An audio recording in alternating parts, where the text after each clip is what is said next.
നിങ്ങളുടെ വീട്ടിലെ പ്രശ്നത്തിന്റെ പരിഹാരം എന്താ? നിങ്ങളുടെ വീട്ടിലെ യഥാർത്ഥ പ്രശ്നം നിങ്ങളുടെ വീടിനകത്ത് ഒരാളിരുന്ന് കരയുന്നുണ്ട്. അതാണ് നിങ്ങളുടെ വീടിന്റെ അകത്ത് ഒരാളിരുന്നിട്ട് കരയുന്നുണ്ട്. ആ കണ്ണുനീര് തുടയ്ക്കാത്ത കാലത്തോളം നിന്റെ വീട്ടിൽ സമാധാനം കിട്ടൂല. അള്ളാഹു കാക്കുമാറാകട്ടെ. ആരാ കരയുന്നേ?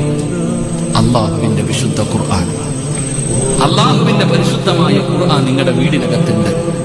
ആ ഖുർആൻ എടുത്ത് വീട്ടുകാർ പാരായണം ചെയ്യുന്നില്ലെങ്കിൽ ഖുർആൻ കരയും. ഖുർആൻ കരഞ്ഞാൽ അള്ളാഹു നമ്മളെ കാക്കുമാറാകട്ടെ. ഇപ്പൊ മനസ്സിലായോ? നമ്മുടെ പഴയ ഒരു വീടില്ലേ, പാപ്പായും ഉമ്മായും നമ്മൾ ജനിച്ച ഒരു വീട്, തറവാട് അല്ലേ? അങ്ങനല്ലേ പറയാ? തറവാട് പറയില്ലേ? ആ വീട്ടിൽ കിടന്നപ്പോ കിട്ടിയ ഒരു സന്തോഷം ഇപ്പൊ പണിത് 2 നിലയ്ക്കകത്തുണ്ടോ? ആ കൂലയ്ക്കകത്ത് കിട്ടിയ ഒരു സമാധാനവും സന്തോഷവും ഇപ്പൊ പണിത വീടിനകത്തുണ്ടോ? ഇല്ല. എന്തുകൊണ്ട്? എടാ, നമ്മുടെ ഉമ്മ അള്ളാഹു മരിച്ചവർക്ക് സ്വർഗം കൊടുക്കുമാറാകട്ടെ, ജീവിച്ചിരിക്കുന്നവർക്ക് ആഫിയത്തുള്ള ദീർഘായുസ് കൊടുക്കുമാറാകട്ടെ. ഉമ്മ മഗ്രിബിന് ബാങ്ക് വിളിക്കുന്നതിന് മുമ്പ് ഉദവെടുത്തിട്ട് നിസ്കാരവായിൽ വരും.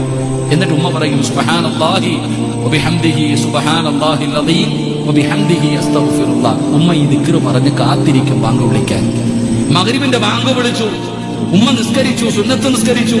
ഖുർആൻ എടുത്തിട്ട് ഉമ്മ സൂറത്തുൽ വാഖിഅ, സൂറത്തുൽ മുൽക്ക്, സൂറത്തുർ റഹ്മാൻ, സൂറത്തു സജദ, സൂറത്തു യാസീൻ, ഈ 5 സൂറത്ത് ഓതാതെ ഉമ്മ ആ പായിൽ നിന്ന് എഴുന്നേക്കില്ലായിരുന്നു. അല്ലാഹു ഈമാൻ തരുമാറാകട്ടെ. ഇന്ന് നമ്മുടെ വീട്ടില് മഗ്രിബിന്റെ സമയമാകുമ്പോൾ നിന്റെ പെണ്ണുപിള്ള കാലിന്റെ മുകളിൽ കാലും കയറ്റി ടിവിയുടെ ഫ്രണ്ടിൽ വന്നിട്ട് റിമോട്ട് എടുത്തിട്ടിരിക്കും.